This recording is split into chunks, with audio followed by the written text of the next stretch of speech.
নমস্কার বন্ধুরা, আমি আজকে আবার আরেকটা নতুন রেসিপি নিয়ে এসেছি। এখন ঠান্ডা পড়ে গেছে, এই ঠান্ডার সময় পিঠে পায়েস সবাই বাড়িতে তৈরি করে খায়, তাই আপনাদেরকে আমি একটা পিঠে তৈরি করে দেখাচ্ছি। আজকে আমি পাটিসাপটা পিঠে বানাবো।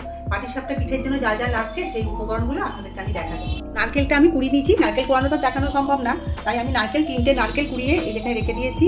700 মতো নতুন যে গুড় বেরিয়েছে পাটালি গুড়, খেজুরের গুড়, সেই গুড় নিয়েছি। 700 গোবিন্দভোগ চালের গুঁড়ো নিয়েছি, আর এই 1 লিটার দুধ জাল দিয়ে ঠান্ডা করে রেখেছি। এবার আমি নারকেলের ছাইটা প্রথমে তৈরি করে আপনাদেরকে দেখাচ্ছি। প্রথমে আমি কড়াইটা বসিয়ে নিয়েছি, এবার এর মধ্যে একটু জল দিচ্ছি, অল্প করে একটু জল দেবেন যাতে গুড়টা গলে যায়। এই যে গুড়টাকে আমি জলের মধ্যে দিয়ে দিচ্ছি। নারকেলের ছাইটা আপনারা চিনি দিয়েও করতে পারবেন, কিন্তু আমি এখন তো শীতকাল, নতুন গুড় উঠেছে, নতুন গুড়ের একটা আলাদা স্বাদ, সারা বছর এই গুড়টা পাওয়া যায় না, এই জন্য আমি গুড় দিয়ে বানাচ্ছি। গুড়ের পিঠে একদম অন্যরকম স্বাদ, চিনি দিয়ে ভালো লাগে, অতটা ভালো লাগে না, গুড় দিয়ে খুবই সুন্দর লাগে খেতে। শীতকালে গুড়ের পিঠে না খেলে কি খেলাম আর, শীতকালে সবাই দেখবে গুড়ের কিছু না কিছু পিঠে বানাই। গুড়টা আমার গলে গেছে, এর মধ্যে আমি নারকেল কোড়াটা দিয়ে দিচ্ছি। এই নারকেলের ছাইটা আমি তৈরি করে নিচ্ছি। এটা নারকেলের ছাই ছাড়াও অন্য কিছুতে করা যায় পিঠেটা, ক্ষীর দিয়ে করা যায়, সন্দেশ দিয়ে করা যায়, দোকানে দেখবেন ক্ষীর দিয়ে পাওয়া যায়, কিন্তু নারকেলের ছাইয়ের একটা আলাদা স্বাদ। পিঠে তো 12 মাসই করা যায় বা দোকানেও পাওয়া যায়, কিন্তু শীতকালের পিঠে একদম অন্য ধরনের স্বাদ। কারণ এই যে গুড়টা আছে, নতুন গুড়, যেটা খেজুরের গুড় বলে, ঝোলা গুড় বলে, পাটালি বলে, এই গুড় দিয়ে যদি পিঠে বানান তার স্বাদ একদম আলাদা ধরনের হয়, এত সুন্দর হয় খেতে, একদম মানে মুখে থেকে ছাড়বে না। আপনারা যদি করে খান এটা মুখ থেকে ছাড়বে না। ছাইয়ের মধ্যে আমি একটু গুঁড়ো দুধ দিয়ে দিয়েছি, এই গুঁড়ো দুধটা দিলে খেতে বেশি ভালো লাগবে, আপনারা নাও দিতে পারেন, এটা অপশনাল, খেতে খুব ভালো লাগে তাই আমি দিচ্ছি। শীতকালে এই পিঠে আপনারা বাড়িতে অন্তপক্ষে একবার বানিয়ে করে খেয়ে দেখবেন। আমি যেমনভাবে দেখাচ্ছি সেইভাবেই করবেন, করে খাবেন, দেখবেন কি সুন্দর হয় খেতে, খুবই ভালো লাগে খেতে। এই পিঠেটা মোটামুটি সবারই প্রিয়। দুধের মধ্যে আমি একটু চালের গুঁড়ো গুলে নিয়েছি, দিয়ে এর মধ্যে দিয়ে দিচ্ছি, তাহলে আঠা আঠা ভাবটা নারকেলে চলে আসবে, মানে মাখো মাখো ভাবটা চলে আসবে। দিয়ে এবার নেড়ে ছেড়ে নারকেলের পুরটা আমার তৈরি হয়ে গেছে। এই যে এবার আমি এটাকে থালায় নামিয়ে নিচ্ছি, এটা ঠান্ডা করে নেব। নারকেলের ছাইটা আমার তৈরি হয়ে গেছে, এটা ঠান্ডা হোক, ততক্ষণ আমি ব্যাটারটা গুলে নেব, যেটা দিয়ে পাটিসাপটা রুটির মতো করবো, সেই ব্যাটারটা আমি একটু গুলে নিচ্ছি, এটা ততক্ষণ ঠান্ডা হোক। ব্যাটারটা তৈরি করার জন্য দুধের মধ্যে আমি গুড়টা ভেঙে নিয়েছিলাম, এবার দিয়ে দিচ্ছি। গুড়টা ভালো করে গুলে নেব, হাত দিয়ে ভালো করে গুড়টাকে এভাবে দুধের মধ্যে গুলে নিতে হবে, না তো তলায় দলা দলা থাকলেই না পিঠেটা আর উঠবে না ভালো মতো। গুড়টাকে ভালো করে দুধের মধ্যে আমি গুলে নেব। গুড়টা আমার গোলা হয়ে গেছে, এবার এর মধ্যে চালের গুঁড়োটা দিয়ে দিয়ে মাখবো আমি ভালো করে, ব্যাটারটাকে তৈরি করে নেব। ভালো করে ব্যাটারটাকে তৈরি করতে হবে, না তো জিনিসটা ভালো মতো উঠবে না।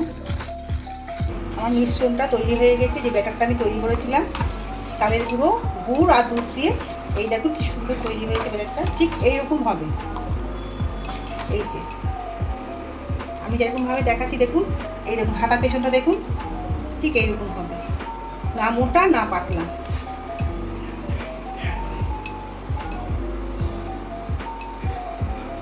ঠিক এইরকম হবে। এই হাতে সাদা তেল নিয়েছি, আপনারা ব্রাশ দিয়ে করতে পারেন, কিন্তু আমরা এগুলো মা, শাশুড়ি মা সবাইকে দেখেছি বেগুনের এই যে বোঁটাটা আছে, এটা দিয়ে তেলটা আমি ব্রাশ করে দেবো। আমি এই যে ওভেনটা উনুনে কড়াইটা বসিয়ে দিয়েছি, দিয়ে আমি এই বেগুনের বোঁটা দিয়ে ভালো করে তেলটাকে ব্রাশ করে নেব। আপনারা কড়াইয়ে বা চাটুতে করতে পারেন, কিন্তু ননস্টিকে বেশি ভালো ওঠে, ওই জন্য আমি ননস্টিকে করছি। কড়াইয়ে চাটুতে করেছি অতটা ভালো হয় না, আগে আমি শাশুড়ি মা, আমার নিজের মাকে সবাইকেই দেখেছি বানাতে, কিন্তু অত ভালো হয় না, ননস্টিকে সবচেয়ে ভালো ওঠে। ঠিক এই 1 হাতা মতো আমি এই মিশ্রণটা এই ননস্টিকের মধ্যে দিয়ে দেবো। এই যে ঠিক একটু ঘুরিয়ে নিতে হবে। এই দেখুন আমার এই যে এটা তৈরি হয়ে গেছে। এবার আমি এই নারকেলের ছাইটা ঠিক এরকম লম্বা করে দিয়ে দেবো, দিয়ে আস্তে আস্তে তুলে নেব।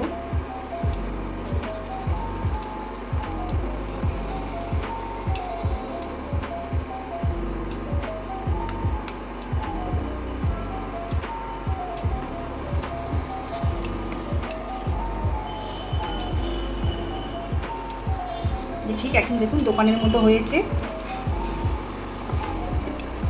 একটা উঠে গেলেই তারপরে গুলো সব উঠে যাবে।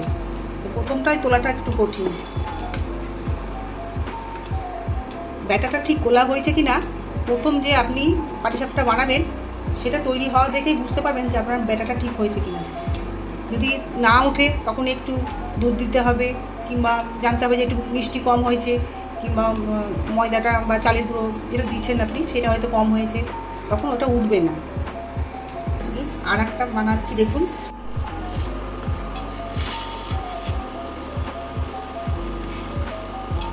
ব্যাটারটা যতবার আপনারা তৈরি করবেন ততবার ব্যাটারটাকে ভালো করে গুলবেন আর দেবেন, একদম নিচ অবধি গুলে তারপর দেবেন, না তো কিন্তু ভালো হবে না। তলায় গাঢ় ভাবটা থেকে যাবে, ওপরে জল জল হয়ে যাবে। এরকমভাবে ঘুরিয়ে ঘুরিয়ে করবেন।